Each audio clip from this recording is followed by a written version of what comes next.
भगवान ने ये जो जीवन दिया है, ये जीवन बहुत थोड़ा है, अल्प है। थोड़े से जीवन को सही जगह खर्च करना होता है। थोड़े से पैसे हैं, उन्हें सही जगह भी खर्च कर सकते हैं आप और गलत जगह भी खर्च कर सकते हैं आप। उसी तरह ये जीवन थोड़ा है, इसे सही जगह पे खर्च कर लो या इस शरीर और जीवन को गलत जगह पे लगाओ।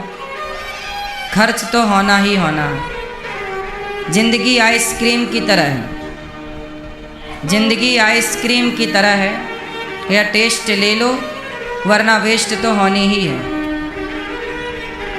हाथ में आइसक्रीम है आपके, टेस्ट ले लो खा के, नहीं टेस्ट लोगे तो वो अपने आप वेस्ट हो जाएगी। ऐसी ज़िंदगी है। ज़िंदगी का यह उपयोग कर लो, टेस्ट ले लो ज़िंदगी का, वरना ये ज़िंदगी वेस्ट तो होनी ही है। आप कुछ भी करो वेस्ट होना ही है। तो हमारी मैया मिथिलेश मैया और सा परिवार ये ज़िंदगी का टेस्ट ले रही हैं। टेस्ट क्या है? भागवत सुनना, भगवान की कथा सुनना, यही तो टेस्ट है। संसार में उलझे रहना यही वेस्ट है। आज लोग ना बड़े परेशान रहते हैं, पैसे के चक्कर में भागते रहते हैं। पैसे कमाना बुरा नहीं है, पैसे तो कमाने ही चाहिए और सबको कमाने चाहिए, ज़्यादा कमाने चाहिए।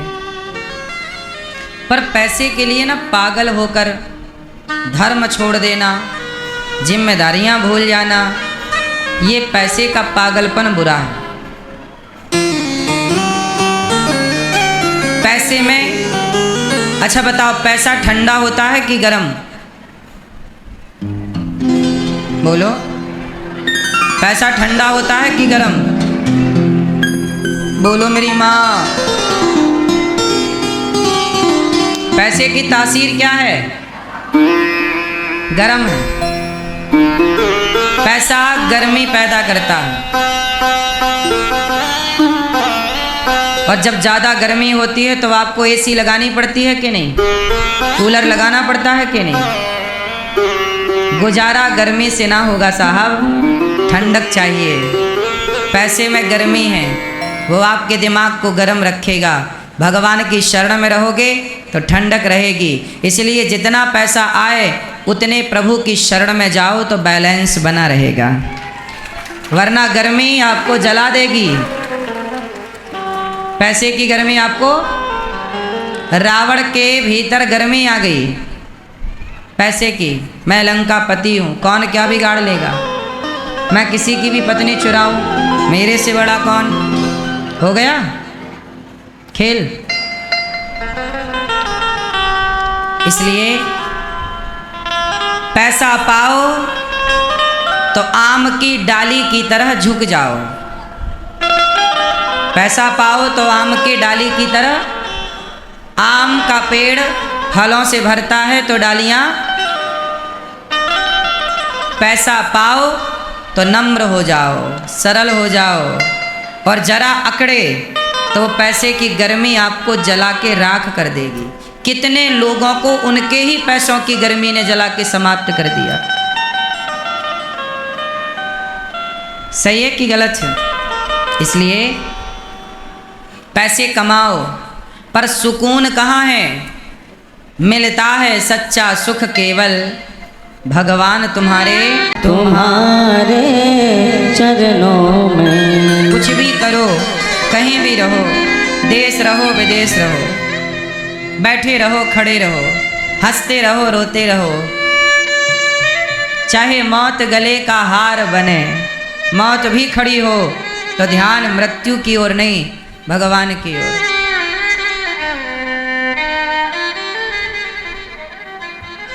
जीवन, देखो एक लाइन है इसमें, ये लाइन जरा जोड़िएगा, कहाँ कनेक्ट हो रही है। चाहे अग्नि में मुझको जलना पड़े, चाहे कांटों पे मुझको चलना पड़े, चाहे छोड़ के देश निकलना पड़े। ये लाइन कहाँ कनेक्ट हो रही है? अभी जो हादसा हुआ, प्लेन हादसा हुआ, उस प्लेन हादसे में क्या हुआ? आग में ही तो जलना पड़ा।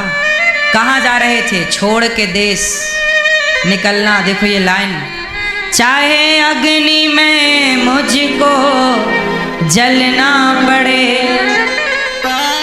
चाहे कांटों पे मुझको चलना पड़े, और चाहे छोड़ के देश निकलना पड़े, रहे ध्यान तुम्हारे चरणों में। हर क्षण भगवान ही याद रहें। हे नाथ, मैं आपको कभी भूलूं नहीं, सदा भगवान को याद रखिएगा। हर क्षण भगवान ही आपके हैं, ये याद रखिएगा। कोई बचाएगा भी तो ईश्वर ही बचाएंगे। सारे लोग उस विमान हादसे में मारे गए, पर एक बच गया। सारे मारे गए थे, तो वो क्यों बच गया? क्योंकि ईश्वर ये बताना चाहते हैं कि देखो मैं हूँ, मैं चाहूँ तो तुम्हें कहीं से भी बचा सकता हूँ। मैं चाहूँ तो आग से बचा सकता हूँ। मैं चाहूँ तो जहाँ बचने की किसी की कोई दूर दूर तक संभावना नहीं, वहाँ से भी तुम्हें बचाकर ठीक ठाक खड़ा। सच बताओ, कौन था उस विश्वास का रक्षक? उसका नाम है विश्वास। जो आदमी बचा, एक आदमी बचा ना प्लेन हादसे में, रमेश विश्वास बच गया। क्यों बचा? संयोग देखिए कि एक हड्डी भी ना टूटी, खरोंच भी जरा सी नहीं आई, थोड़ा मोड़ा हुआ है। इतना बड़ा हादसा जहां कोई नहीं बचा, सारे यात्री जल गए, पर एक के रोम भी नहीं जला। उसी प्लेन में था और सबकी बॉडी जल गई, उसका एक रोमा नहीं जला। इसी को कहते हैं ना कि भगवान जिसे बचाएं उसे कौन मार सकता है, और भगवान जिसे मारें उसे कौन बचा सकता है। इसलिए मारने वाला है भगवान, बचाने वाला है भगवान। इसलिए भरोसे भगवान के रहो। वो मारना चाहे तो मर जाओ, तेरी मर्जी है। मैं मर जाऊं तो मर जाता हूं। तू बचाना चाहेगा तो मारने वाला है भगवान, बचाने वाला है भगवान। बाल न बांका होता उसका, बाल न बांका होता जिसका रक्षक दया निधान। मारने वाला है भगवान, बचाने वाला है भगवान। भरोसे किसके रहोगे?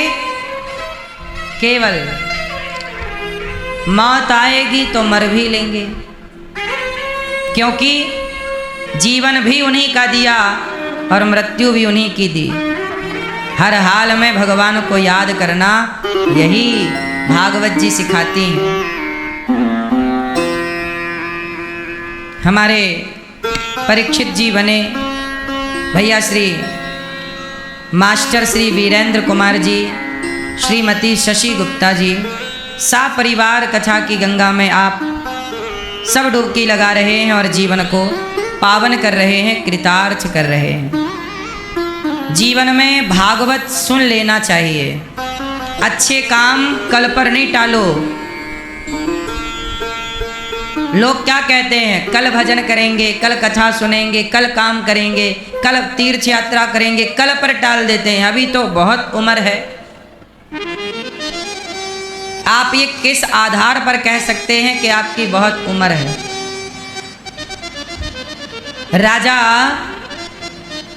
परीक्षित को 7 दिन में मरना था। भागवत सुनी। भगवान शंकर का माला जपते हो आप लोग? महामृत्युंजय बोलो हाँ। कहते हैं महामृत्युंजय का जाप करने से मृत्यु टल जाती है। बात सही है कि गलत है? बोलो हाँ मैया। ओ मेरी माँ, महामृत्युंजय का जाप करने से क्या टल जाती है? पर भगवान शंकर की पत्नी यज्ञ में जलकर मर गई,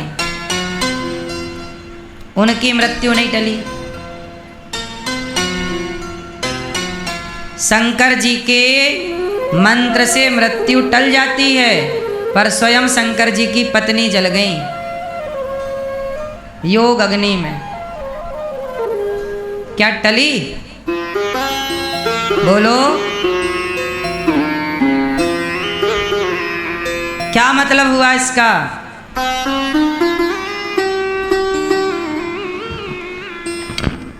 बेटा आपको कोई दिक्कत है बैठने में? फिर कोई परेशानी हो तो बताओ, डॉक्टर बुलाएं।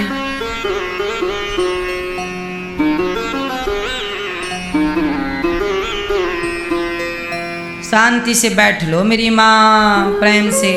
कथा को खड़े होकर नहीं सुना जाता, पता है? यह भी एक मर्यादा। कोई बैठना ना आवे, शरीर अकड़ गया हो तो अलग विषय के, आप बैठ ही नहीं सकते। पर कथा बैठ के सुनना चाहिए, यही मर्यादा है, खड़े होके नहीं। जगह ना हो अलग विषय है कि आपातकाल मजबूरी में आप खड़े हैं। हर जगह की मर्यादाएं हैं जिनका आप सबको ध्यान रखना चाहिए। श्रोताओं के भी लक्षण होते हैं, पता है? आप जब कथा सुनने आया करो तो पहले ये याद कर लिया करो कि श्रोता के लक्षण क्या हैं।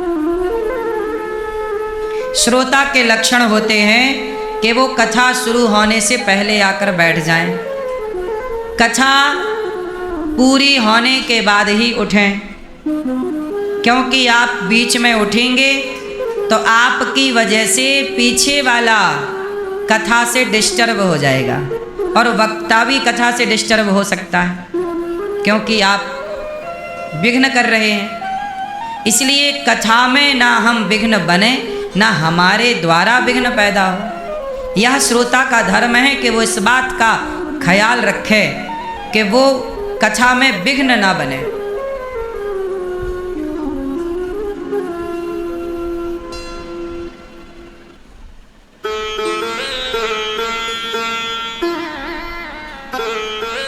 एक राजा थे,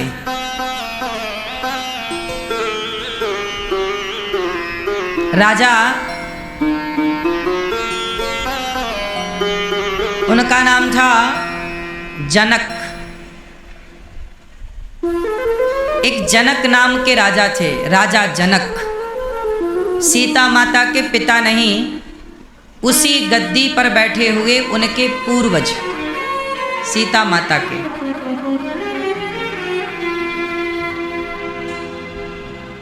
एक दिन क्या हुआ कि एक साधु जी आए। साधु जी ने कहा कि राजा जनक, मैंने सुना है कि तुम बहुत बड़े त्यागी हो। मैं देखना चाहता हूं कि तुम कितने बड़े त्यागी हो। राजा जनक ने कहा, गुरुजी मैं कहाँ त्यागी हूं? आपने सुना है, पर मैं त्यागी व्यागी कुछ नहीं हूं। मैं तो आप संतों का दास हूं। संत बोले, चलो बैठो, हम कथा सुना रहे हैं।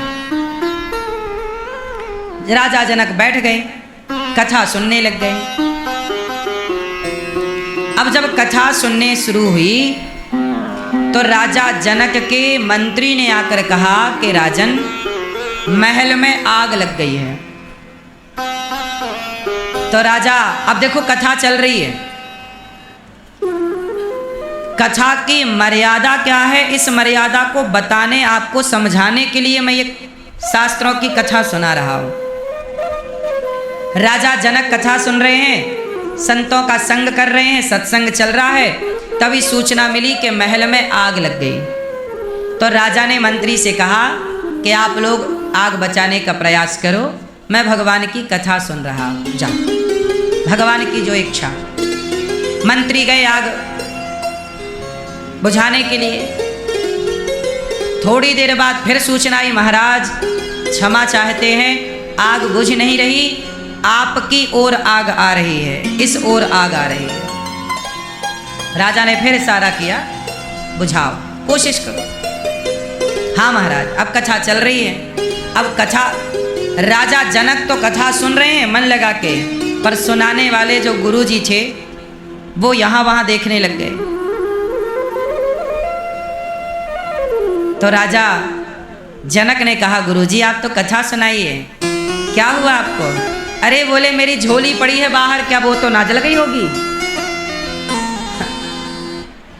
राजा बोले, महाराज मेरा महल जल गया, मुझे फर्क नहीं पड़ रहा है, आपकी जरा सी झोली लंगोटी जल रही है तो आप फर्क पड़ रहा है आपको? आप परीक्षा लेने आए हैं मेरी कि मेरे भीतर त्याग है कि नहीं? महाराज ने राजन को प्रणाम किया, महाराज आप जैसा त्यागी तपस्वी मैंने नहीं देखा। अब सवाल खड़ा हुआ कि राजा क्यों नहीं उठे? क्योंकि राजा को पता है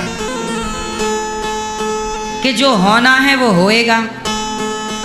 आग बुझनी ही होती तो हमारी हजारों सेना आग बुझा रही है,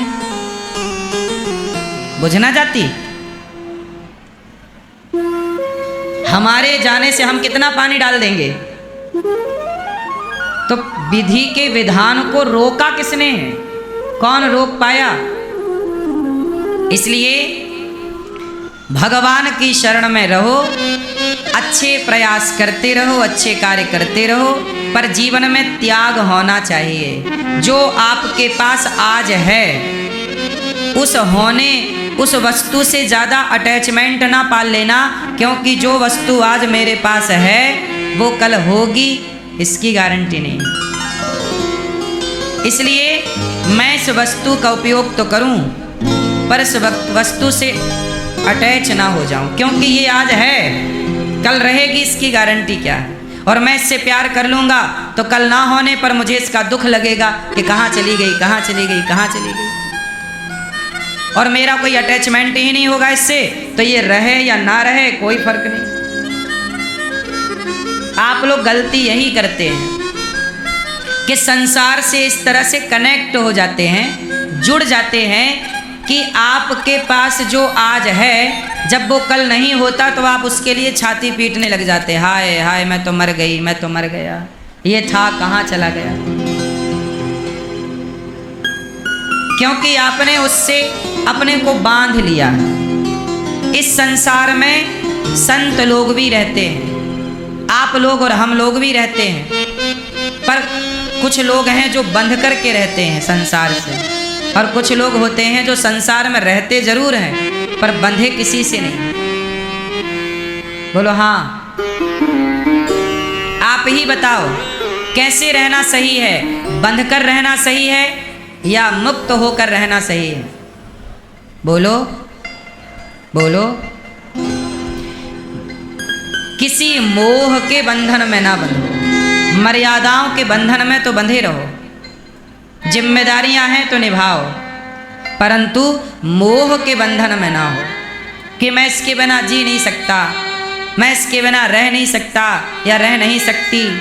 अब कुछ लोग क्या कहते हैं, मैं चाय के बिना नहीं रह सकता महाराज, मैं दारू के बिना नहीं रह सकता महाराज, मैं गुटखे के बिना नहीं रह सकता महाराज, मैं बीड़ी के बिना नहीं रह सकता महाराज। मतलब आप कितने रॉन्ग चले गए, गलत चले गए कि आप शराब के इतने आदी हो गए कि अब आप शराब के बिना रहते नहीं हो। इसका मतलब ये हुआ कि शराब ने आपको अपना गुलाम बना लिया है, वो जैसे नचाती है आपको नाचना पड़ता है। अपने को किसी से बांधो मत, यदि बंध गए तो आप समझो मर गए। आपकी अपनी आज़ादी क्या है? आपकी अपनी स्वतंत्रता क्या है? अब आप जितने लोग यहाँ बैठे हो, सच बताओ आप आज़ाद हो? आपको चाय ने गुलाम बना रखा है, सिगरेट ने गुलाम बना रखा है, सुपारी, तंबाकू और दाने दाने में केसर का दम, ऐसे पदार्थ आपको गुलाम बना के रखे हैं। हाँ या ना? आप कैसे कह सकते हैं कि मैं आजाद हूं? आजाद तो ये दास अनिरुद्ध है। हमें चाय चाहिए ही नहीं, चूल्हे में जाए चाय। बोलो हाँ। गुटखा चाहिए ही नहीं, जाए चूल्हे में गुटखा, हमें क्या मतलब। सिगरेट चाहिए ही नहीं, शराब चाहिए ही नहीं। चाहिए क्या? दाल चावल रोटी सब्जी, ये चाहिए। इससे बंधे हैं, इससे बंधना मजबूरी है, क्योंकि शरीर इसी से चलता है। भोजन इससे बंधे हैं, इससे बंधना गलत भी नहीं है, प्रकृति है, रहना पड़ेगा। बाकी पदार्थों से तो मैं नहीं बंधा, लेकिन आप किसी ना किसी पदार्थ से बंधे। इसलिए जो व्यक्ति संसार में जीते जी मुक्त ना हो पाया, वो मरने के बाद क्या मुक्ति पाएगा? जो जीते जी मुक्त ना हो पाया, वो मरने के बाद मुक्ति पाएगा? मरने के बाद मुक्ति के अधिकारी वही हैं जो जीते जी मुक्त हो गए। मुक्त हो गए किससे? क्रोध से मुक्त हो गए, निंदा और चुगली। सच बताओ, क्या आप लोग निंदा और चुगली से मुक्त हैं? क्या आप निंदा और चुगली से बच गए? इसका मतलब ये हुआ कि आप हर गलत जगह उलझे हुए हैं। पहले तो अपने को मुक्त करो, जब यहाँ मुक्ति मिल जाएगी तो वहाँ भी मुक्ति मिल जाएगी। यहाँ मुक्ति नहीं तो वहाँ भी मुक्ति। माता सती भगवान शंकर की पत्नी, इसलिए जीवन में त्याग हो। क्या होना चाहिए? त्याग ऐसा हो, शराब यार चल मैं छोड़ देता हूं, नहीं पीऊंगा। शराब तुमसे छूट नहीं रही है, क्या छूटेगा फिर तुमसे? फिर तो तुम इंसान कहां हो? इंसान तुम शराब के सारों पर चलते हो। तुम्हारा मन जरूरत से ज्यादा चंचल है, क्या हो तुम? इसलिए त्याग होना चाहिए। चुटकियों में त्याग दो। त्याग किसे कहते हैं?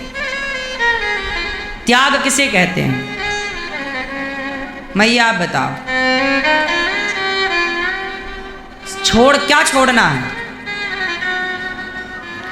देखो, छोड़ने का मतलब ये नहीं है कि आप अपनी पत्नी को छोड़ के जंगल चले जाएं, पति को छोड़ दें ना, बच्चों को छोड़ दें ना, जिम्मेदारियां छोड़ दें ना। जिम्मेदारियां नहीं छोड़नी, पत्नी पति और बच्चों को नहीं छोड़ना। जिम्मेदारियां पूरी करना, बिजनेस करो, व्यापार करो, पैसे कमाओ, ये कुछ भी नहीं छोड़ना। छोड़ना क्या है? झूठ बोलना छोड़ना, छल करना छोड़ना है, कपट करना छोड़ना है, बेईमानी करना छोड़ना है, धोखा देना छोड़ना है। ये बुराई छोड़ दी तो आप पैसा कमाओ ईमानदारी से, आपका वही पैसा भक्ति बन जाएगा। जो पैसा मेहनत जो ईमानदारी से करके लोग अपना पेट भर रहे हैं, उनकी रोटी कमाना ही भक्ति है, यदि ईमानदारी से कमा रहे हैं तो। भक्ति क्या है? यही ना। मैं मंदिर नहीं जाता, मैं पूजा नहीं करता, मैं पाठ नहीं करता, मेरे से कुछ आता ही नहीं, पर मैं ईमानदारी से कार्य करता हूँ, 1 रुपए किसी के हिस्से का नहीं लेता, बेईमानी का।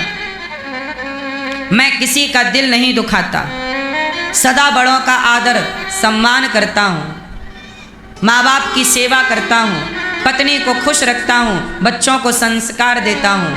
बताओ मैं सही हूँ या गलत हूँ? और जो मंदिर जा रहा है पर माँ को पानी नहीं पिला रहा है, पत्नी का ख्याल नहीं रखता, पड़ोसन के चक्कर में पड़ा है, बच्चों को संस्कार नहीं देता, तो तेरा मंदिर जाना सार्थक है? एक मंदिर तो जा रहा है, एक माला तो जप रहा है, पर काम सारे गलत कर रहा है। और एक है जो मंदिर नहीं जा रहा है पर काम सारे सही कर रहा है। तो मंदिर ना जाने वाला बट काम सही करने वाला, वही जीवन में भगवान को पाएगा, वही है सही।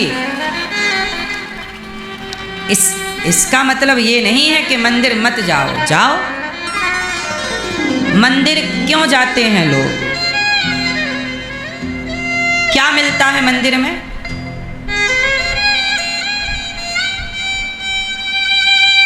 बताओ, मंदिर क्यों जाते हैं लोग? शांति कहते हो कि मंदिर में शांति मिलती है। तुम कभी श्रद्धा से अपनी सास के पांव तो दबाओ, तुम बड़ों का आदर तो करो। बड़ों के चरण दबाने में, श्रद्धा से जिम्मेदारियां उठाने में भी अपार शांति है। किसी भूखे को भोजन कराना, शांति ना मिले तो बताना। किसी रोगी की दवाई कराना, शांति ना मिले तो बताना। किसी प्यासे को पानी पिलाना, शांति ना मिले तो बताना। क्या भूखे को भोजन कराने में शांति नहीं है? सवाल है कि मंदिर क्यों जाते हैं? इसका उत्तर ये नहीं है कि शांति मिलती है, ये तो है ही, शांति तो मिलती है, ठीक बात।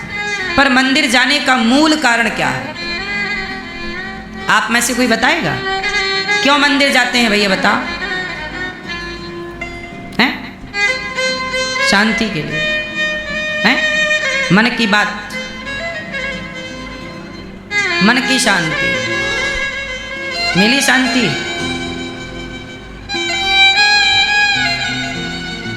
सोचिए, इतना बेसिक सा सवाल है। किसी भी सनातनी से पूछ लो कि भैया मंदिर क्यों जाते हैं? जा सब रहे हैं, पता किसी को नहीं। क्यों जाते हैं मंदिर? मूर्ति है? मुक्ति? तो बिना मंदिर गए मुक्ति ना होगी। गलत है उत्तर। कितना सामान्य सा सवाल है और कितना सामान्य सा उत्तर है। उत्तर सुनो। मंदिर क्यों जाते हैं? ये बताओ, आपने पहले हाथी को देखा या पहले हाथी के चित्र को देखा? पहले स्कूल गए तो पहाड़ा होता है ना, ABCDEFG, काका गागा चाचा जाजा, उसमें हाथी का चित्र बना रहता। बोलो हाँ। A फॉर एप्पल, एप्पल का फोटो बना, ये Apple. B for ball, ball का फोटो बना। तो पहली बार आपने हाथी को सच्ची में नहीं देखा, कुछ लोगों ने देखा भी होगा, पर हम लोगों ने हाथी को पहले कहाँ देखा? चित्र, पहाड़े में।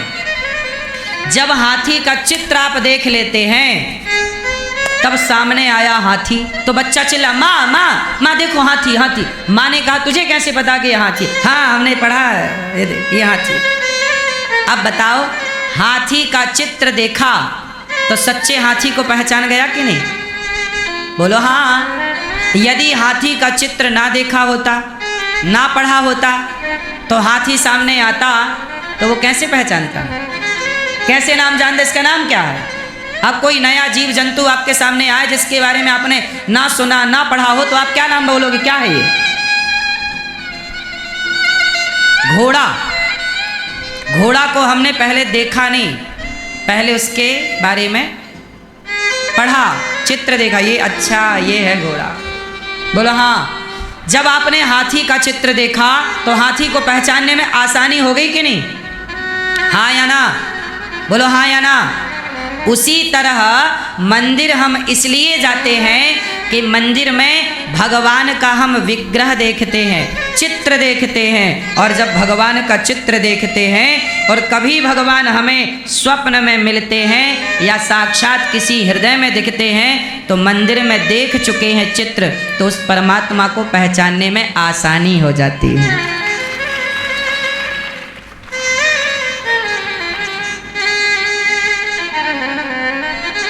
मंदिर में जो भगवान है वो भगवान का ही चित्र है। जैसे पहाड़े पे हाथी का ही चित्र है,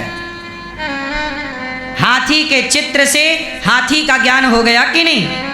ऐसे भगवान के मंदिर में बैठी भगवान की प्रतिमा से, मूर्ति से भगवान का ज्ञान हो जाता है। इससे उसको कनेक्ट करना, चित्र से प्रत्यक्ष को कनेक्ट करना। केवल चित्र से काम ना होगा, क्या हो जाएगा? इसलिए मंदिर हम क्यों जाते हैं? इसलिए कि भगवान के अनेक रूप हैं, तो हर रूपों को हम मन में बसाएं, पता नहीं किस रूप में भगवान आकर के मिल जाएं, तो हम पहचान तो पाएं, अच्छा ये हमारे भगवान हैं।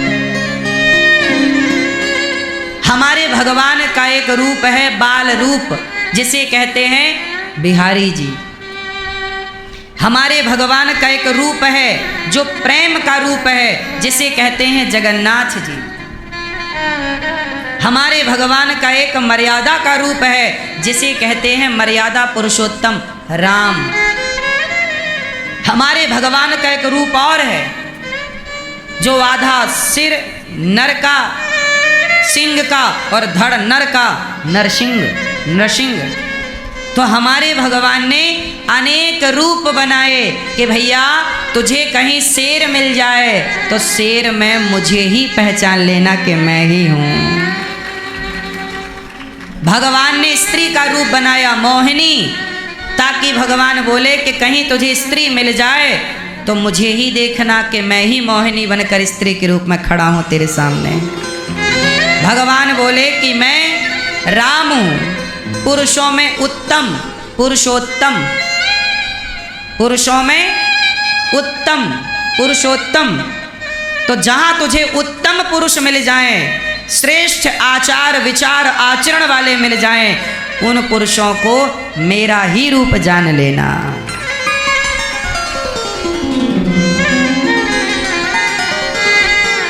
तो भगवान को आप पहचान पाएं। अच्छा ये बताओ, आपने बिहारी, चलो माना थोड़ी देर के लिए, माना कि आपको किसी मंदिर नहीं गए, माना कि आप कोई मंदिर गए ही नहीं, भगवान के किसी रूप को आपने देखा ही नहीं। अब आपसे कहा जाए चलो भगवान कृष्ण का ध्यान करो, जब आपने कृष्ण के बारे में सुना ही नहीं, कृष्ण को मंदिर में देखा ही नहीं, उनके रूप रंग को नहीं देखा, तो आपसे कहा जाए कृष्ण का ध्यान करो तो किस कृष्ण का करोगे? भाई ध्यान करने के लिए कुछ तो आधार चाहिए, रूप का आधार चाहिए कि नहीं चाहिए? एक बालक को आप जंगल में एक घर बनाओ जंगल में, और जन्म लिया बालक को जंगल में छोड़ दो, परिवरिश करो वहीं पर 20 साल तक जंगल में। उसने कोई दुनिया ना देखी हो बाहर की, ना मूर्ति देखी हो, ना वेद पुराण देखे हो, कुछ नहीं। उससे कहा जाए कि चल तू कृष्ण का ध्यान कर, राम का ध्यान कर पाएगा? हाँ या ना? बोलो हाँ कि ना?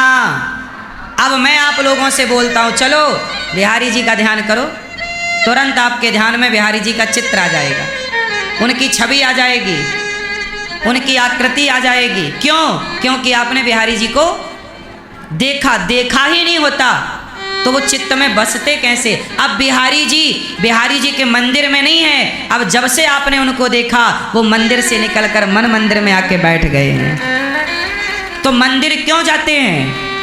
ताकि मंदिर के कन्हैया मेरे मन मंदिर में आकर बैठ जाएं। अच्छा एक बात बताओ,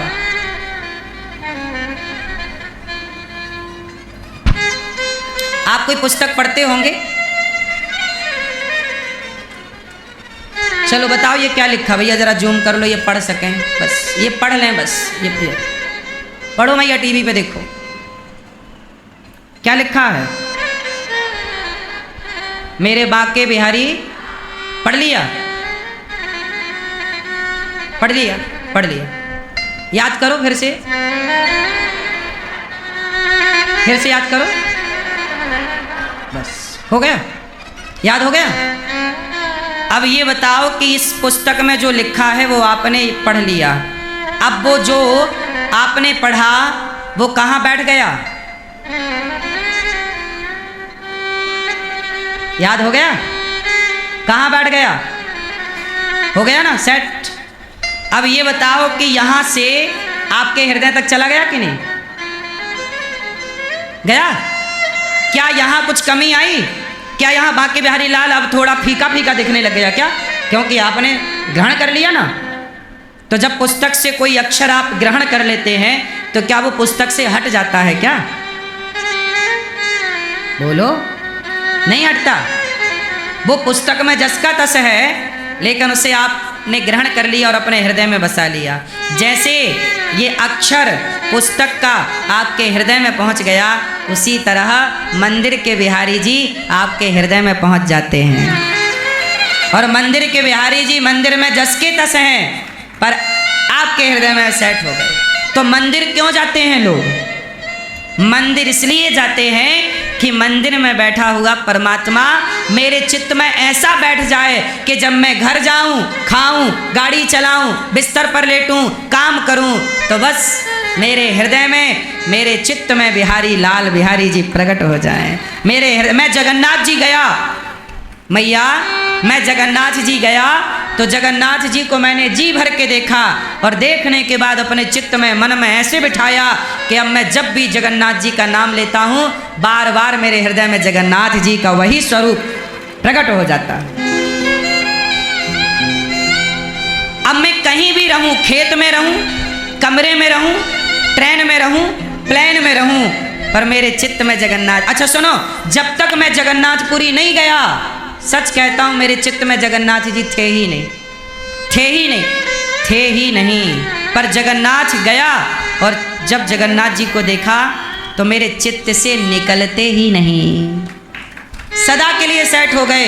मेरी आखिरी सांस जब चलेगी तो भगवान से यही प्रार्थना करता हूँ, प्रभु हे जगन्नाथ जी, जब मेरी आखिरी अंतिम सांस हो तो उस अंतिम सांस में भी आपका ही स्मरण हो, आपका ही ध्यान हो। मैं द्वारिका गया तो द्वारिकाधीश को मैं चुरा के ले आया अपने चित्त में। जाता हूं साहब तो पापड़ बेलने नहीं जाता, मेरे को टाइम नहीं मिलता जाने आने का कहीं, लेकिन जहां मैं जाता हूं ना, मैं सार्थक करके आता हूं अपने टाइम को, बेकार नहीं गुजारता। मैं टाइम नहीं है ना, मैं 2-3 साल पहले समय निकाल करके, व्यस्ततम समय से निकाल कर मैं गया दक्षिण भारत, तिरुपति बालाजी। फिर मैं तिरुपति बालाजी से श्रीरंगम गया, रंगनाथ भगवान का दर्शन करने। एक ही बार मैंने अपने जीवन में अभी तक मैंने रंगम में जाकर रंगनाथ भगवान को देखा है। गोदावरी नदी के तट पर रंगनाथ जी हैं, कई बार मैंने कथा सुनाई है रंगनाथ जी की। शंकर जी भी रंगनाथ भगवान का ध्यान करते हैं। शंकर जी, तुलसीदास जी गा रहे, बार बार बर मांगऊं हरस दे हो श्री रंग, पद सरोज अनुपायनी भक्ति सदा सत्संग। मैं रंगनाथ भगवान को देखने गया और एक बार मैंने रंगनाथ जी को देखा, आज तक मेरे चित्त में, मेरे आंखों के सामने वो रंगनाथ जी आज तक हैं और सदा रहेंगे। आप लोग क्या करते हो? मंदिर जाते हो, आंख बंद कर लेते हो, हे भगवान हे भगवान। अरे मंदिर गए हो तो टुकुर टुकुर देखो, बार बार थोड़ी मौका मिलता है। आप लोग समोसे की दुकान में तो आंख बंद करते नहीं, पराई औरत को देख के तो आंख बंद करते नहीं, भगवान को देख के आंख बंद कर लेते हो। गजब हो यार, हद कर दी। जिसे देख कर आंख बंद करनी चाहिए उसे तो देख के बंद करते नहीं। पराई औरत सामने आ जाए तो आंख बंद कर लो, पराया पुरुष सामने आ जाए तो आंखें बंद कर लो, चाट फुल्की पकौड़ा और ये बाजार का सामान मिल जाए तो आंख बंद कर को आगे बढ़ो। जहां आंख बंद करनी चाहिए वहां टुकुर टुकुर देखते हैं, ताकते रहते तुझको सांझ सवेरे, बिना पलक झपकाए ताक रहे हैं, ताक रहे हैं, ताक रहे हैं। वहां आंख बंद नहीं हो रही है, और बिहारी जी के मंदिर गए और बस आंखें बंद कर ली। का देखा? कच्छू नहीं देखा। काहे के लिए आए थे? अरे बोले ध्यान कर रहे थे। पागल कहीं का, तू बेवकूफ खुद है या मुझे बना रहा है? जब तूने जी भर के देखा ही नहीं भगवान को तो ध्यान किसका करेगा? ध्यान करने के लिए ही तो जी भर के देखना चाहिए। जब जी भर के देखा ही नहीं, अरे ध्यान ही करना था तो घर बैठ के कर लिया होता, फिर यहां तक आने की क्या जरूरत? आंखें बंद करनी थी तो घर से कर लेता आंखें बंद। यहां तो कम से कम आंख खोल और जी भर को निहार। बस आपने मन में ये मौका, रोज रोज तुम वृंदावन ना आओगे, ना रोज रोज बिहारी जी तुम्हें बुलाएं, भगवान करे रोज बुलाएं, पर आए हो तो बसा के जाओ। मौके बार बार नहीं मिलते। मैं रंगनाथ जी गया, अब मैं कब जाऊंगा मुझे खुद पता नहीं है, कब रंगनाथ जी बुलाएंगे पता ही नहीं है। मैं जगन्नाथ जी गया, पता नहीं अब कब जगन्नाथ जी बुलाएंगे, तो गए ना तो एक बार में काम पूरा करके आओ। अपना तो फंडा है, हम अधूरा काम करते ही नहीं। अगली बार कल किसने देखा, आज हम खोए क्यों? और जिन घड़ियों में हंस सकते थे उन घड़ियों में रोए क्यों? जिंदगी हंसने के लिए मिली, कल आपने रोते रोते गुजार दिया। कल हंसते हंसते भी तो गुजार सकते थे ना, करके और गुजार दिया। क्यों रोना है? जो घड़ी हंसते हुए गुजर सकती है उसे रोकर क्यों गुजारना? जो लम्हे खुशी खुशी गुजर सकते हैं उन लम्हों को परेशान होकर क्यों गुजारना? सही गलत है? इसलिए मंदिर क्यों जाते हैं? अब बताओ आप लोग मंदिर क्यों जाते हैं? बोलो अब आप लोग क्या कह रहे? शांति मिलती है। जब मन में बसे होंगे बिहारी जी तो शांति, तो फिर आप घर में रहो बाहर रहो शांति ही शांति है। और जब चित्त में भगवान है ही नहीं तो मंदिर में रहकर भी लोग अशांत हैं। आप कहते हो मंदिर में शांति मिलती, जो मंदिर में है वो तक अशांत है, जो 24 घंटे रहते हैं वो भी अशांत है। क्यों? क्योंकि खेल चित्त का है, भीतर का है, बाहर का कुछ है ही नहीं। आप बाहर में उलझे हो, हम बाहर की बात ही नहीं कर रहे हैं तुमसे। बाहर कुछ है ही नहीं, बाहर तो केवल ये प्रपंच है, जो है सब भीतर ही है अपने। हाँ या ना? इसलिए जहां जाओ जी भर के। तब तो गोपियां गाती हैं, एक कन्हैया जल्दी चले गए। गोपियों ने कहा ना जी भर के देखा,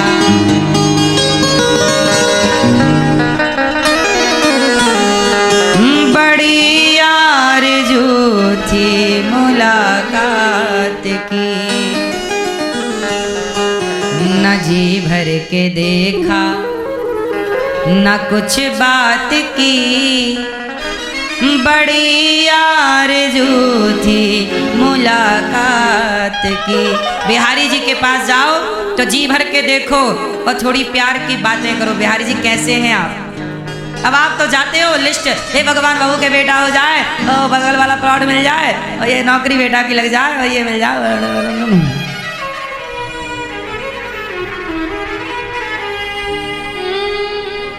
न जी भर के देखा। आए हो तो बिहारी जी से आंखें तो मिलाओ, उनकी मुस्कान को तो महसूस करो कि आप गए हैं तो वो मुस्कुरा रहे हैं कि नहीं। न जी भर के देखा न कुछ बात की। गौरी गोपाल भगवान लक्ष्मी नारायण भगवान को देखना, मैं तो देख के ही समझ लेता हूँ कि आज भगवान खुश हैं या नहीं। उनकी स्माइल बता देती है। आपको पता है भगवान का स्वरूप रोज अलग होता है, भक्त के रुख के हिसाब से भगवान का रुख होता है। ये देखो, ये गहरी भाव की बातें हैं। खग जाने खग ही की भाषा। ये कोई प्रेमी होए तो जाने भगवान आज क्या चाहते हैं। भगवान भी कभी बहुत खुश होते हैं, कभी आपसे रूठ जाते हैं, कभी आपसे नाराज रहते हैं। आपको क्या लगता, आपको पढ़ना नहीं आता चेहरे को, तो हम क्या करें? सच बताओ, चेहरा भी बोलता है कि नहीं? जैसे माँ अपने बच्चों के चेहरे को पढ़ना जानती है, पत्नी अपने पति के चेहरे को पढ़ना जानती है, ऐसे भक्त भी अपने भगवान के चेहरे को पढ़ना जानता है। जो भगवान का चेहरा पढ़ना नहीं जाने, काहे का भक्त है?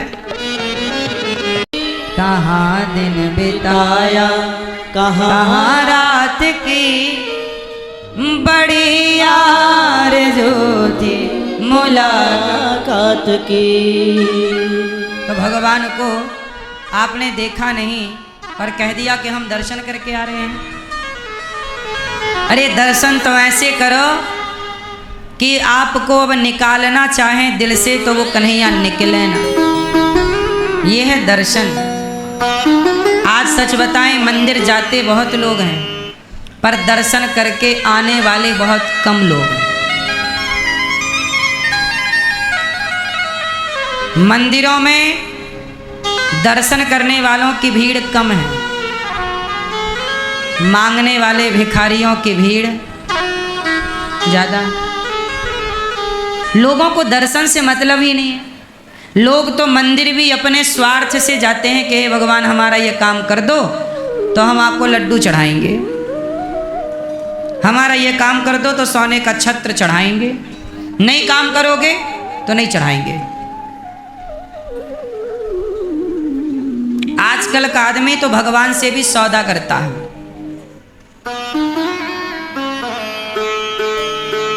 मंदिर क्यों बनाए गए?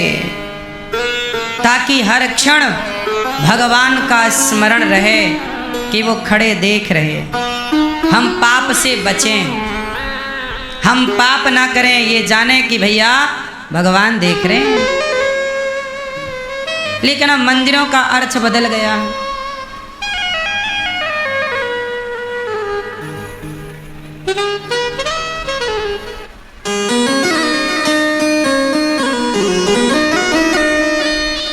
भगवान शंकर जी की पत्नी माता सती योग अग्नि में जलकर भस्म हो गई। क्यों? शंकर जी के मंत्र जपने, महामृत्युंजय जपने से प्राणों की रक्षा होती है, तो माता सती के प्राणों की रक्षा क्यों नहीं हो पाई? क्योंकि जब मृत्यु आती है तो भगवान शिव भी उसे टालते नहीं। अब समझो यहाँ पर महामृत्युंजय का क्या कोई प्रभाव नहीं है?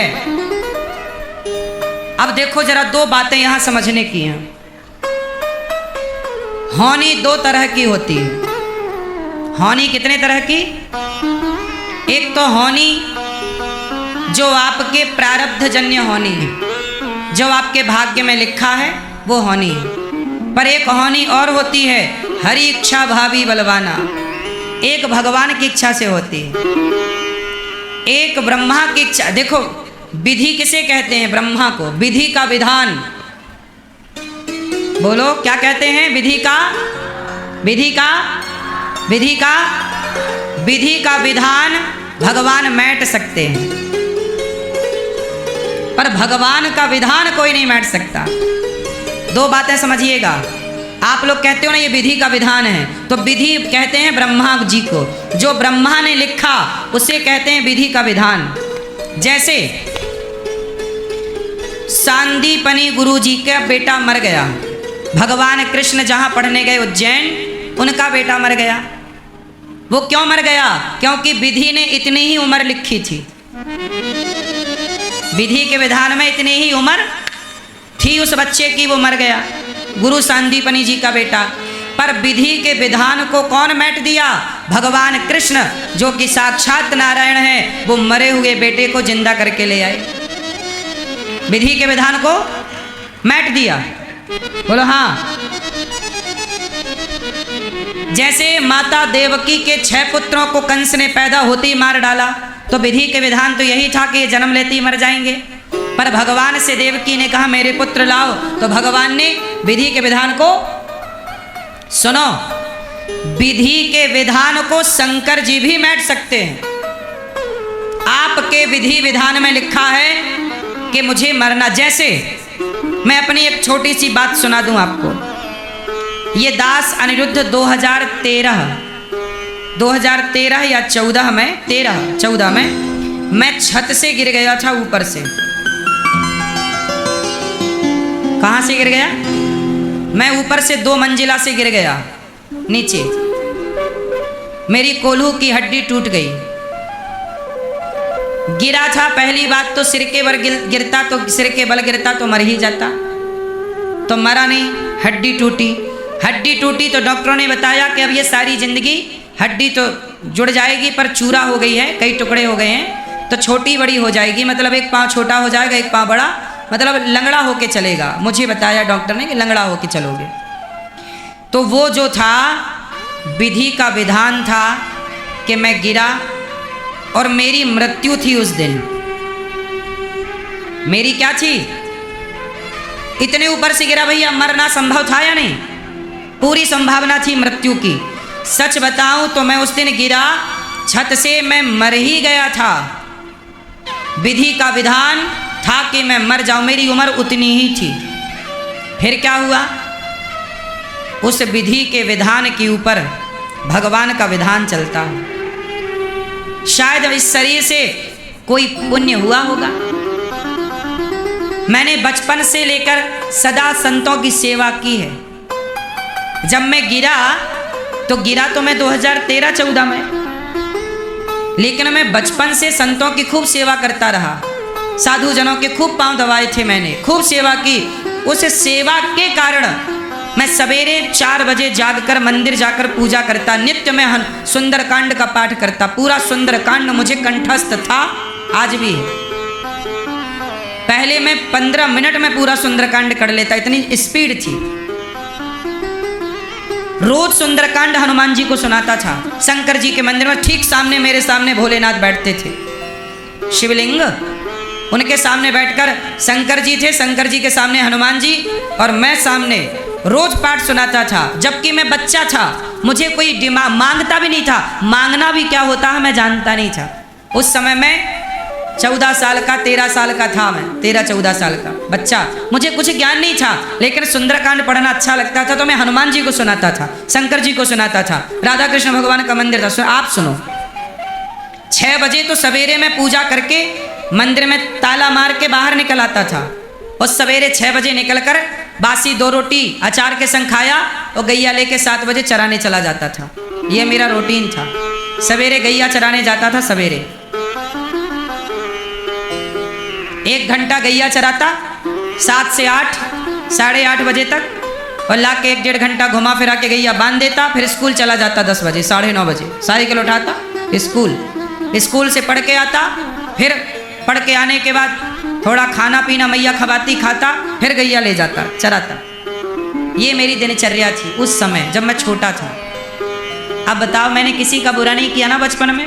तो मैं गिरा, विधि का विधान था कि मेरी मृत्यु थी, लेकिन उस विधि के विधान के ऊपर भी ईश्वर के विधान ने कहा नहीं, अभी इसे मारो मत, अभी इससे कुछ और काम कराना है। तो भगवान ने उस मृत्यु को टाल दिया और मेरी मृत्यु केवल कूल्हा टूटने में टल गई, हड्डी टूटने में टल गई। ये है विधि का विधान। तो शंकर जी चाहें, भगवान नारायण चाहें तो विधि के विधान को बदल सकते हैं। आप पुण्य तो करो, भला तो करो, ना टल जाए तुम्हारी मृत्यु है, ना टल जाए तुम्हारा संकट तो बताना। लेकिन फिर माता सती क्यों जल के भस्म हो गई? क्योंकि वो विधि का विधान नहीं था, वो ऑलरेडी ईश्वर का विधान था। इसलिए माता सती को शिव जी ना बचा पाए, क्योंकि वो हरि इच्छा भावी बलवाना, भगवान की ही इच्छा थी कि इस लीला से आगे की लीला करनी है। तो माता सती को भगवान राम पर संदेह हुआ। यदि माता सती को राम पर संदेह ना होता तो सारे संसार को राम पर संदेह रहता कि राम कैसे भगवान के पत्नी का पता ना लगा पाए। जब सती को संदेह हुआ तो राम ने सती को पूरा दर्शन कराया। तो सती का संदेह जब मिटा, तो जब माता सती का संदेह मिटा तो संसार भर का संदेह मिट गया। तो संसार के संदेह को मिटाने के लिए सती को चुना था भगवान श्रीमन नारायण ने, राम जी ने। सच बताएं तो माता सती भी भगवान की लीला का एक हिस्सा है, और सच बताएं तो माता सती का मरना भी उस लीला का ही एक हिस्सा है। समझो आप, इस संसार में जो हो रहा है वो यूं ही नहीं हो रहा है, ऐसे ही नहीं हो रहा है, कुछ विचार से हो रहा है। आप जिंदा हैं तो यूं ही जिंदा नहीं हैं। आप में से बहुत लोग होंगे कि बाल बाल आप लोग मरते मरते बचे होंगे। आपका एक्सीडेंट होते होते बचा होगा, ये घटना होते होते आपके साथ बची होगी। भाई हुई ही थी घटना तो मरे क्यों नहीं, आप बचे क्यों? क्योंकि आपके किसी पुण्य ने आकर के विधि के विधान से ऊपर खड़े होकर भगवान ने आपकी रक्षा कर ली। यही है ईश्वर का विधान। विधि का विधान भी टाल सकते हैं भगवान। भावई मैट सके त्रिपुरारी। शंकर जी भावी मतलब होनी को मैट सकते हैं, पर माता सती चूंकि उस लीला का एक हिस्सा थी तो माता पार्वती, माता सती बाद में पार्वती बनकर आई और शिव पार्वती का फिर संबंध हुआ।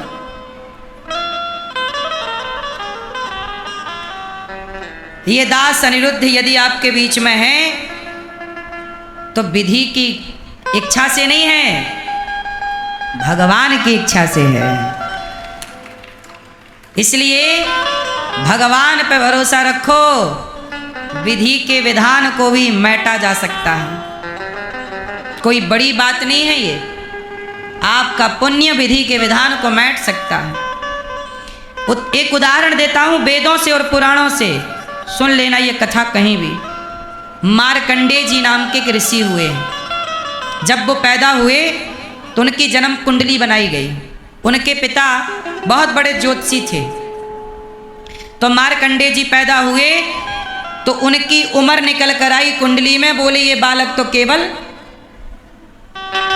10, 12, 14 साल जिएगा, मतलब 14 साल में मर जाएगा ये बालक। माना कि 10-14 साल। अब बाप बड़ा चिंतित। भाई जिस बाप को पता चल जाए कि बेटे की आयु कम है, उसे नींद कैसे आएगी? अब बाप बेचारा सोया नहीं, जान गया कि विधि का विधान है कि इसे 14 साल में मरना पड़ेगा। अब वो बेचारा बाप सब साधु संतों से पूछे, महाराज मेरे बेटे की उम्र कैसे बढ़ेगी? 14 साल की उम्र कुंडली कह रही है, 14 साल छोटा बालक चला जाएगा। महाराज मेरे बच्चे की उम्र कैसे बढ़ेगी? कैसे? क्या करूं मैं, क्या करूं मैं, क्या करूं? तब उन्हें संतों ने बताया कि तुम एक काम करो, तुम अपने बेटे को संतों के चरण में डाला करो। जब संतों का आशीर्वाद मिलेगा, भक्तों का, सबको प्रणाम करेंगे। तुम्हारा बेटा क्या करे? सबको, हर बूढ़े को प्रणाम करे, हर साधु को प्रणाम करे, हर भक्त को प्रणाम करे। जाओ अपने बेटे से सबको प्रणाम कराओ। अब वो बाप मरता क्या ना करता, बेटे को लिया और जो भी गांव में साधु संत आए चरणों में डाल देता। संत लोग आशीर्वाद देते, खुश रहो बच्चा। एक साधु ने तो बड़े तपस्वी संत थे, आशीर्वाद दे दिया, जाओ चिरंजीवी हो, लंबी आयु हो तुम्हारी, जाओ आशीर्वाद है, आयुर्विद्या यशो बलम, जाओ आयुवान हो जाओ, बहुत आयु हो तुम्हारी। पिता आ गया, गुरुजी ये तो 14 साल में मर जाएगा और आप कह रहे हो कि लंबी आयु हो। अब वो ऋषि जो थे वो ऋषि ही थे। ऋषि मतलब भगवान से कांटेक्ट। ब्रह्मा जी से कहा कि ब्रह्मा जी जरा देखना इसका हिसाब किताब। बोले 14 साल इसका चल रहा है, कल इसका आखिरी दिन है, कल ये मर जाएगा और आपने आज आशीर्वाद दे दिया कि जाओ चिरंजीवी हो जाओ, मतलब लंबी आयु पाओ, जाओ दीर्घ जीवी भव, जाओ। ब्रह्मा जी बोले मैं कुछ नहीं कर सकता, मेरे को तो जैसी आदेश मिलती है ऊपर से वैसे काम करता हूं भैया। मैंने तो लिख दिया कि 14 साल मतलब 14 साल। अब बोले ब्रह्मा के बस का नहीं है। सीधा संत जी ने भगवान का, हे प्रभु मैं आपका दास हूँ, दिन भर आपका भजन करता हूँ, मैंने एक बालक को आशीर्वाद दिया है, मेरा वचन मिथ्या ना होना चाहिए, साधु का वचन मिथ्या नहीं होना चाहिए। प्रहलाद जी ने कहा खंबे पे भगवान है, प्रहलाद के वचन की रक्षा करने के लिए नरसिंह भगवान खंबे से निकले, प्रभु मेरा वचन है कि यह बच्चा मरना नहीं चाहिए। भैया शास्त्रों में लिखा है कि भगवान ने संत के वचन रखने के लिए प्रकट होकर कहा, बालक तुमने सब बड़ों को, बुजुर्गों को प्रणाम किया और तुम्हारे पास आशीर्वाद का इतना धन हो गया है कि तुम 14 साल क्या 14 युगों में भी नहीं मरोगे। 7 लोग अमर हैं, उन 7 के ऊपर मार्कंडेय जी अमर हैं। चिरंजीवी 7 है, अश्वत्थामा बलिर्व्यासो हनुमानश्च विभीषण कृपा परशुरामश्च। 7 लोग अमर होते, जैसे हनुमान जी अमर हैं, अश्वत्थामा अमर है, अश्वत्थामा बलिर्व्यासो बलि व्यास जी, अश्वत्थामा बलिर्व्यासो बलि व्यास जी, हनुमानश्च विभीषण हनुमान जी, विभीषण जी, कृपाचार्य परशुराम जी, ये सब लोग जीवित हैं, मतलब 7 लोग चिरंजीवी हैं, अमर हैं। लेकिन भगवान की कृपा, विधि का विधान तो 14 साल में मार डालता, लेकिन भगवान ने कृपा की, जाओ तुम भी चिरंजीवी हो जाओ और जाओ अमर हो जाओ। आज भी मार्कंडेय जी 8वें मार्कंडेय जी हैं, 7 चिरंजीवी ये तथाष्टमम मार्कंडेय जी 8वें ये देखो, ये विधि का विधान से ऊपर ईश्वर का विधान। इसलिए कहता हूं, इसलिए न तुलसीदास जी बोले और देवता चित्त न धरई, मैं जन्म कुंडली पे भरोसा नहीं करता, मैं भगवान पे भरोसा करता हूं। ग्रह नक्षत्र क्या बिगाड़ेंगे जब भगवान बनाने वाले हों, और ग्रह नक्षत्र क्या बनाएंगे जब भगवान बिगाड़ने वाले हों। इसलिए और देवता चित्त न धरई, हमने तो भगवान श्रीमन्नारायण को, अपने श्याम सुंदर, अपने राम लला को हृदय में बसा रखा है और किसी के लिए अब जगह नहीं है। बात समझ में आई? इसलिए डरने का नहीं, भगवान के आश्रित रह के बिंदास जीने का। मौत आएगी तो घर के अंदर भी आ जाएगी, और नहीं आएगी तो एरोप्लेन गिरा, सब जल गए, फिर भी नहीं मरा एक आदमी।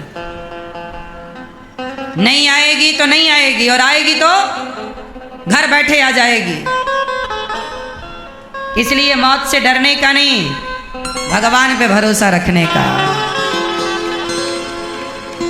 सावरा जब मेरे साथ है तो डरने की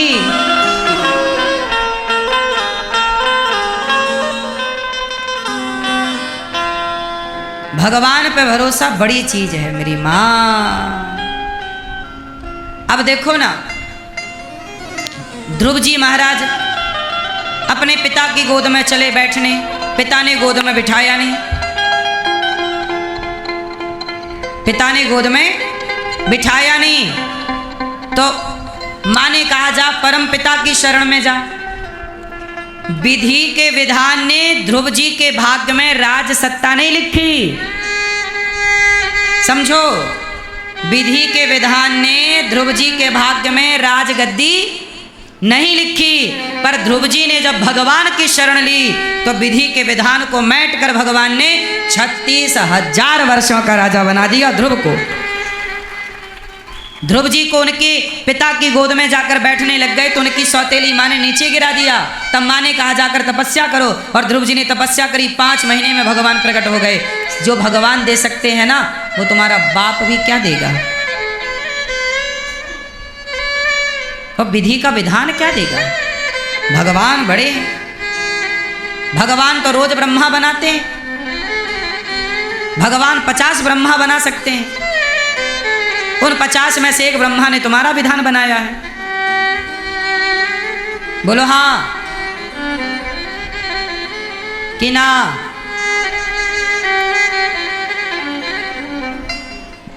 इसलिए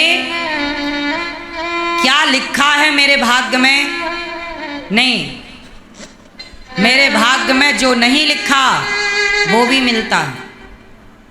ब्रह्मा जी जो जो लिखना भूल गए आप सही दिशा पर चलो तो सही। कोई मेरे भाग्य में ब्रह्मा ने इतनी माताएं थोड़ी लिखी थी, ये तो भगवान ने दे रखी है इतनी सेवा, ये ब्रह्मा जी ने दी रखी है। ब्रह्मा जी ने तो मेरे भाग्य में एक ही माता लिखी थी, जो कि आप सबके भाग्य में भी लिखी है। आपकी कितनी माँ हैं? बोलो बोलो। एक। भारत नहीं, पूरी दुनिया में ढूंढ लो किसी की 300 माएँ हो तो, पर ये दास अनिरुद्ध की 307 माताएं हैं गौरी गोपाल में। और आप सब घर में बैठी माएँ अलग, वो मेरी माएँ जो मुझे अपने पुत्रवत प्यार करती हैं। आप में से बहुत सारी माएँ मुझे बेटे की तरह लाड़ प्यार करती हैं, वो माएँ आप तो करोड़ों की संख्या में हो। अब बताओ, ये ब्रह्मा ने लिखा कि भगवान ने लिखा? बोलो। ब्रह्मा ने तो मेरे भाग्य में भी एक ही माता लिखी थी, पर उस ब्रह्मा के विधान को भी भगवान के विधान ने बदल दिया। आप सही दिशा पर तो चलो, तुम्हारे हाथ की रेखाएं वेखाएं सब बदल जाएंगी। परेशान क्यों होते हो? भगवान क्या नहीं कर सकते? सुदामा बुढ़े हो गए थे जब द्वारिका गए मुट्ठी भर चावल लेकर, तब कैसी हालत थी? बुढ़े थे, कांपते थे शरीर से। भगवान ने धन दे दिया सुदामा को, एक मुट्ठी चावल खाए लोगों की संपदा दे दी। सुदामा को लगा, भगवान को लगा कि मैंने सुदामा को इतना धन तो दे दिया, पर सुदामा इतने धन का मजा कैसे लेगा, सुख कैसे लेगा, क्योंकि बुढ़ा है। अब बूढ़े आदमी को सोना मिल जाए, खजाना मिल जाए तो मिल जाएगा, पर वो मजा कैसे, आनंद सुख कैसे लेगा? भाई बूढ़ा है, बुढ़ापे में ना भूख लग रही है ठीक से, ना नींद आ रही है, ना शरीर में दम है, तो सुख का मजा तो जवानी में है ना। भाई पैसा भी मिला आपको बुढ़ापे में, तो करोगे क्या उस बुढ़ापे के पैसे को? पैसा जवानी में ही मजा देता है, बुढ़ापे में पैसा नहीं मजा देता। क्या सुख देगा पैसा? मोह जरूर होता है बुढ़ापे में पैसे में ज्यादा। तो भगवान ने कहा कि सुदामा को क्या बुढ़ापे में सुख मिलेगा? तब आपको बताऊं, विधि के विधान ने तो ये लिख दिया था कि सुदामा की आयु इतनी है, पर भगवान ने फिर चक्र घुमाया और सुदामा को फिर से जवान कर दिया। सुदामा को केवल द्वारिका अधीश ने सुदामा को राजा मतलब धन धान्य ही नहीं दिया, धन धान्य का सुख भोगने के लिए जवानी भी लौटाई, जवान हो गए सुदामा। और सुशीला भी 16 साल की छोरी हो गई, दोनों पति पत्नी जवान हो गए, तब ना पूरा सुख लिया। तो भगवान ब्रह्मा थोड़ी तुम्हें फिर जवानी दे सकते हैं। भगवान, इसलिए कहता हूं भगवान को भगवान समझो। आजकल आप लोग किसी भी बाबा को, किसी को भी भगवान मान लेते हो, भगवान थोड़ी सब हो सकते हैं भैया। भगवान को आप लोगों ने बड़े हल्के में ले लिया। ये दुनिया किसने बनाई? बोलो। ब्रह्मा जी ने, भगवान ने नहीं बनाई। भगवान ने तो केवल ब्रह्मा को आदेश दे दिया और पावर दे दिया, जाओ करो काम, तो बना दी ब्रह्मा जी ने। पर इस दुनिया में ऐसा भी कुछ है जो ब्रह्मा का बनाया नहीं। बताओ वो कौन कौन सी चीजें हैं इस धरती पर जो ब्रह्मा की बनाई नहीं है, भगवान की बनाई है? बताओ। तुम्हारा शरीर, तुम्हारी आंख, सब विधाता ब्रह्मा ने बनाई, संसार ब्रह्मा। लेकिन कुछ चीजें हैं जो ब्रह्मा ने नहीं बनाई। बताओ क्या? नहीं पता? कमल का पुष्प, कमल किसने बनाया? ब्रह्मा ने नहीं बनाया। कमल तो भगवान की नाभि से निकला था, उस नाभि पर ब्रह्मा जी प्रकट हुए थे। तो जब ब्रह्मा पैदा हुए तब कमल ऑलरेडी था, जब ब्रह्मा प्रकट हुए तब कमल ऑलरेडी, बोलो, था।